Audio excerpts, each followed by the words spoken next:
Hello everyone, I am Anuradha Priyadarshini and once again welcome to current affairs master. आज का हमारा topic है geographical indication. अभी रिसेंटली दो इंडियन प्रोडक्ट्स के ऊपर जीआई टैग लगा है। इस वीडियो में हम लोग डिटेल में उन दोनों प्रोडक्ट्स के बारे में डिस्कस करेंगे कि वो प्रोडक्ट किस स्टेट से बिलोंग करता है, क्या स्पेशलिटी और किस कैटेगरी में उनको ये जीआई टैग मिला है।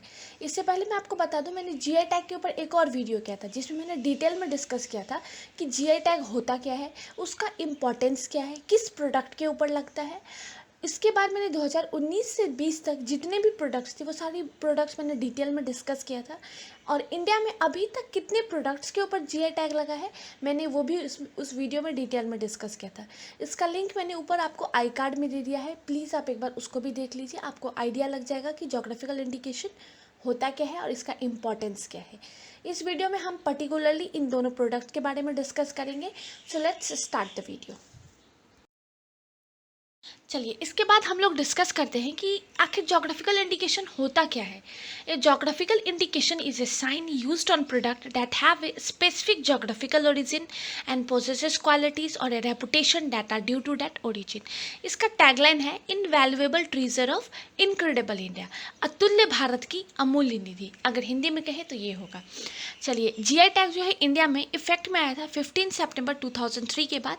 और सबसे पहला प्रोडक्ट जिसके ऊपर जीआई टैग लगा था वो था Darjeeling T. Using geographical indication may be regarded as a certification that the particular product is produced as per traditional methods, has certain specific qualities or has a particular reputation because of its geographical origin.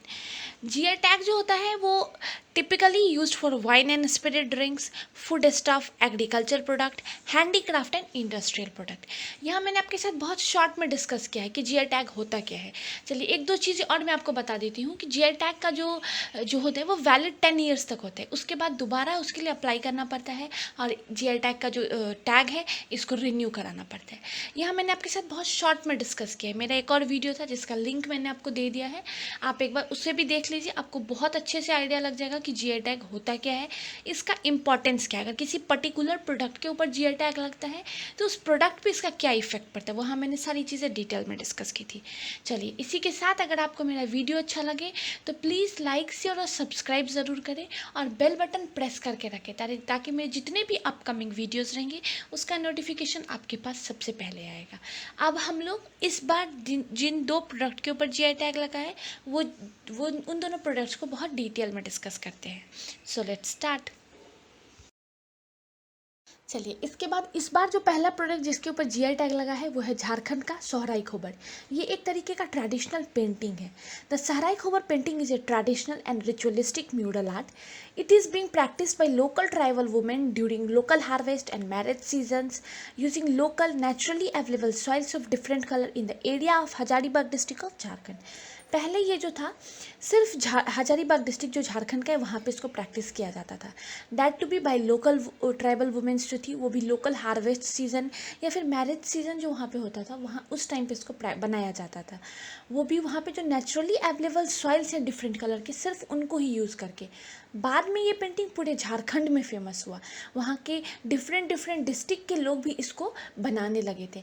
अब तो इसके ऊपर GI tag लगा है तो ये पूरे world में फेमस हो गया है। चलिए, इसके कुछ फीचर्स हम लोग देख लेते हैं। Style feature a profusion of lines, dot and animal figures and plants often representing religious iconology that is visual image and symbols. इसके अंदर बहुत सारे डॉट लाइन इन सब से ये पेंटिंग बनाई जाती है। इसमें बहुत सारे एनिमल्स भी बनाए जाते हैं, बहुत सारे भगवान की पिक्चर्स भी बनाए जाते हैं। मतलब it's a like a Mithila painting. जैसे मिथिला पेंटिंग है ना, उसमें बहुत सारी लाइन्स कुछ मतलब बहुत अच्छे तरीके से उस पेंटिंग को बहुत डिफरेंट डॉट्स यूज़ करके बहुत डिफरेंट लाइन यूज़ करके बनाया जाता है। उसी तरह ये पेंटिंग भी है। ये झारखंड की का पेंटिंग है और इसमें भी बहुत सारे एनिमल्स, बहुत सारे भगवान के पिक्चर्स, मतलब एवरीथिंग इसके अंदर बनाया जा सकता है। स्टार्टिंग में जो था इस पेंटिंग को सिर्फ मिट्टी के घरों पे गाँव में बनाया जाता था, बट आज के डेट में जितने भी इम्पॉर्टेंट पब्लिक प्लेसेस हैं झारखंड के, वहाँ हर जगह पे ये पेंटिंग बनाई गई है। जैसे अगर आप देख लें तो बिरसा मुंडा एयरपोर्ट जो है रांची का, वहाँ पे भी ये पेंटिंग बनाई हुई है। आप हजारीबाग और टाटानगर का रेलवे स्टेशन ले लें, वहाँ के वॉल्स पे भी ये पेंटिंग बनाई हुई है।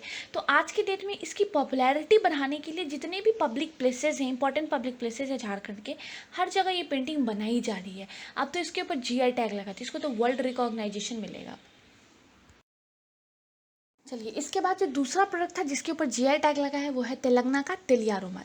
तेलिया रुमाल cloth involves intricate handmade work with cotton looms displaying a variety of designs and motifs in three particular colors, red, black and white। इसमें जितने भी डिज़ाइंस होते हैं ना, वो पर्टिकुलरली 3 कलर्स में दिखाए जाते हैं, red, black and white. It is an art of ikat tradition using natural vegetable dies.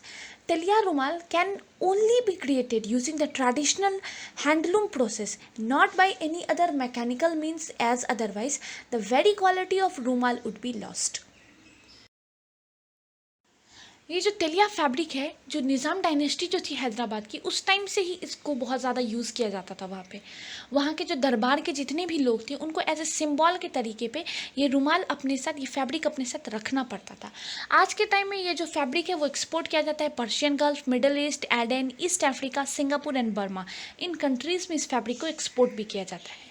अगर आप में से कोई कभी अजमेर शरीफ के दरगाह पे गए हो राजस्थान में, तो आप देखेंगे कि ये रुमाल यहाँ वहाँ पे मतलब चढ़ाया जाता है। ये इस फैब्रिक का जो चादर होता है वो वहाँ के दरगाह पे चढ़ाया जाता है। चलिए, इसी के साथ मैंने आपको ये दोनों जो प्रोडक्ट्स है वो डिटेल में डिस्कस करने की कोशिश की आपके साथ। आशा करती हूँ कि आपको समझ में आया हो। अगर कुछ भी डाउट हो प्लीज़ मुझे कमेंट में ज़रूर बताएं। इसी के साथ अगर आपको मेरा मटेरियल और चैनल अच्छा लगे तो प्लीज़ लाइक, शेयर और सब्सक्राइब ज़रूर करें, और बेल बटन को प्रेस करके रखें ताकि मेरे जितने भी अपकमिंग वीडियोस रहेंगे उसका नोटिफिकेशन आपके पास सबसे पहले आए। ओके, इस कोरोना के टाइम पे stay at home, stay safe. मैं ऐसे ही अच्छी अच्छी वीडियोस लाती रहूँगी, आपको करंट अफेयर्स न्यूज़ अपडेटेड करती रहूँगी। अभी बहुत सारी रिसेंट में इवेंट्स हो रहे हैं, बहुत सारे रिपोर्ट्स आ रहे हैं, बहुत सारी इंपॉर्टेंट डेट सेलिब्रेट किया जा रहा है। मैं कोशिश कर रही हूँ कि जल्द से जल्द आपको भी उन सारी चीज़ों से अपडेटेड कराऊँ। Okay, thank you.